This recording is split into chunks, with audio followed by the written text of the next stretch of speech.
What's going on, guys? It's Jugimon here, and today we'll be playing some Dead by Daylight. Without further ado, let's get into this review. I hope you all enjoy. Firstly, to start off, I want to talk about the menu in DBD, which has the store. And in the store, there's a bunch of cosmetics that you can buy. You can buy the survivors or the killers to play as. But because of the Steam summer sale, most of the characters are actually on sale at the moment, which does actually make it a lot cheaper to get into this game. And there's lots of crossovers too, where with a bunch of survivors and killers from each crossover, which does help feel the game more unique, and it helps it to feel different each game since you can play different characters to make it less grindy. Which it is still a grind to get blood points, which is the currency used in the game, which you spend in the blood web section of the menu to obtain perks to put on the survivors and characters, which I feel like and the kills, I mean.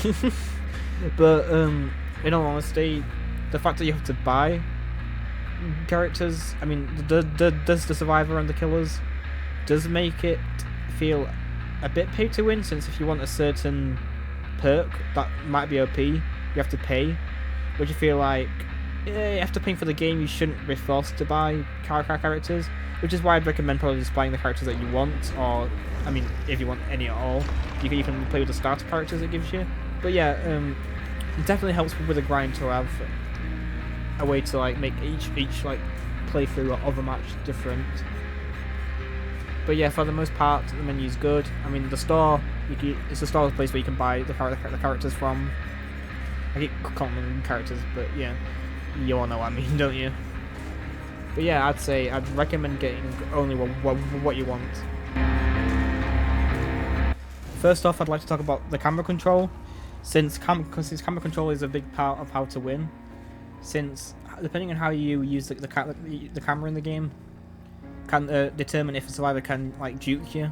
Like, let's say you jump through a window, and after a survivor does it, sometimes the survivor can sometimes bait you to swing, or can make you think he or she's gone back through the window. So yeah, that's a big thing to take note of. Next up, on the killer side, I'd say we should probably talk about how to win. And the win conditions for the killer is that he has to down all 4 survivors and get them hooked, and sacrifice them to the hook, to the entity who will give you a rank at the end of the game, depending on how well you did. So if you got 1 kill, 2 kills, 3 kills, 4 kills, then you'll get different ranks. And if you don't get any downs, then the entity will hunger, which is not good because that means you didn't do good. But this game is all about learning and getting better, so don't worry if you don't do well in the first match, because you can always come back. Which is kind of like how I play, where I don't do good one match and then I'll do good. So it's just learning, and some people in the community will help, though I just play, so casually. So for me, I don't really mind. But yeah, once you down 4 survivors, you need to hook them. They have, I believe, 2 hook states, and then the 3rd hook state kills them. So once they're on the hook, don't let your guard down. Keep your guard up.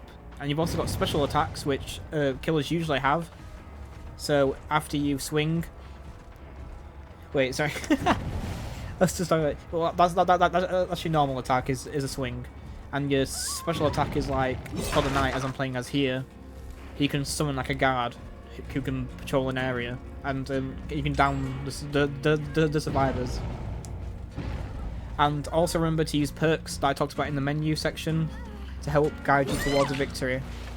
But back to more of the review, I'd say that the perk system's pretty good here. It makes it so every one you go against is different, survivor wise, and obviously because we're talking about the killer, it is more survivor side, but the killers also, perks that you pick can help determine the outcome of the game. And yeah, when you hook a survivor, it's quite satisfying because you get a sound. But when you down one, you're like, yes, got them. It's like an adrenaline rush that you get. It's quite nice to down someone and be like, that's right, get down. Right there, I'd use a swear word, but yeah. I try not to swear if I can, but maybe if you like and subscribe and comment, you might get one day. But yeah, and also the only other thing I can talk about is that the camera controls. It can feel a bit like weird to get used to when you swing at a survivor, how you're kind of locked into your attacks, but you get used to it eventually. So yeah, I think the killer's super fun to play as, and it's definitely recommended if you're starting off because it can help you get used to how the killer controls and stuff. But he does control, he or she controls differently to the survivors, so that's a different, that's a different thing you have to get used to. But speaking about survivors, let's move on to survivor gameplay. Next up we have the survivors, and honestly I would say it's quite unlike the killers because as a survivor you're obviously playing third person as opposed to first person as the killer, because obviously like third person as a killer would be kind of OP, and there'd be lots of memes to come from it, but that's the one downside. But yeah, for survivors, third person camera actually works really well, I think. It allows you to hide around corners, like in the gameplay that you're seeing now. What I'll do is I'll hide from the killer around the corner. You got the lockers you can hide in, but don't stay in there for too long because the crows above can like give out a sound cue to the killer to let you know like where you are. Also, when you get hit in this game, I actually kind of like the scratch marks because it means that the killer's got a chance and you got a chance to like stop walking, especially when you're wounded. When you hide, the blood can actually sometimes reveal to the killer where you are. And sound is quite important as a survivor, as if you do get hit, then it can make you quite vulnerable. As like, let's say you're playing as, I don't know, Cheryl Mason, for example, or any other survivor. If you get hit, then you'll start bleeding, and then you'll make like a light moan so that the killer can kind of find you, because sound is quite important in this game. But yeah, I'd say escaping also. You have to do 5 generators to escape, which I think's the perfect amount to really get away from the killer. And you have to activate 7 on the map. So oh wait, no, there's 5 gens, but there's only 7 on the map. There's 5 to activate, but there's 7. Yeah, the killer has to check all 7, because a survivor could be any one of them. But if you do get hooked or anything, then I guess it's kind of a cool mechanic. You get free space to kind of slow down your own death. Although I feel like it's a bit button mashed for me, but it works, and it does help you stay engaged with the gameplay, which is, I think, overall more important than me whining about the fact I have to press a button to not get entity killed, as they say. And items is quite important as a survivor. I like the fact that you can bring in a med kit. You can bring in a flashlight, which is a bit annoying for killers, but hey ho, the game's the game. But yeah, I think items are quite good. It brings a bit more variety into the gameplay, along with the perks system that I mentioned back on the menu section. But yeah, I really like playing a survivor. It can be quite creepy, a bit scary, especially when like chase music kicks in. It's like duh, duh, duh, duh, duh, duh. And I know, I bet everyone will love me doing that one, but yeah, I think it's really good to play as survivor.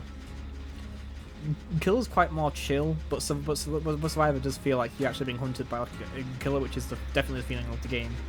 And when you escape finally after a tense 15 minutes or so, oh, it's like chef's kiss. Perfect. So yeah, with all that said, honestly, Dead by Daylight's one of those games where it's quite rare to come by where it's made so well. There is some downsides, downsides being, you know, microtransactions, things like that. But aside from that, the game, when it's on sale, I think it's definitely worth it, and it's quite cheap anyway, even without sale, from what I remember. But just because of the replay value and the fact that this game is practically endless, I'd say it's definitely worth a buy. I'd probably say on sale. I'd probably say get it on sale though, just for the fact that you have to buy. You kind of have to buy some DLC for like some. You don't have to, but some of the characters you might want, or you might want certain perks to make it a bit easier on you, and to give you a fighting chance against the killers. But there is a good selection of perks when you're, just starting out with the base characters. There's just enough to get going, really, I think. So personally, I would probably give Dead by Daylight. I'd probably give it I'd probably give it a 6 out of 10, just because of the microtransactions and the fact, and yeah, just kind of the fact that there's microtransactions. I mean, I really do like the characters that come with it, but I don't feel like I should have to buy characters. I mean, I know you don't have to, but then you see like your favorite character and you're like, no, I kind of have to. But and also, for me, I think a few more game modes could really add to Dead by Daylight. They could really like spice it up. I think there's a game mode on at the moment, but like a permanent set of game modes that could spice up the DBD formula while keeping it the same. I think could lend really well for DBD. But yeah, honestly, I'd probably give it like a 6.5 out of 10. For me, I think if the DLC was a bit cheaper, it'd be better. But when it's on sale, it's the perfect price for me. So yeah, I'll just wait for sales. But yeah, that's my review of Dead by Daylight in 2024. I'd give it a 6.5. But yeah, if I ever do change my mind on the score, I'll leave an update in the comments saying update. I now think this game is a blah blah blah, like a 6.5, 8.5. But for me right now, yeah, I'd probably get a 6.5 on the price to performance. It's not like a PC or anything, but you know what I mean, like price to game and for what you get. But if you think about the base game and everything, just for the replay value, I could probably bump it up to a 7. But the microtransactions in my mind do bring it down a bit. Especially when you see all the cool characters and some perks that are kind of OP, like some of the DLC perks. So yeah, that's my thought on the game. But if you did enjoy this video, please like and subscribe to be the latest member of the Joy Gamer One Club. And without further ado, peace out.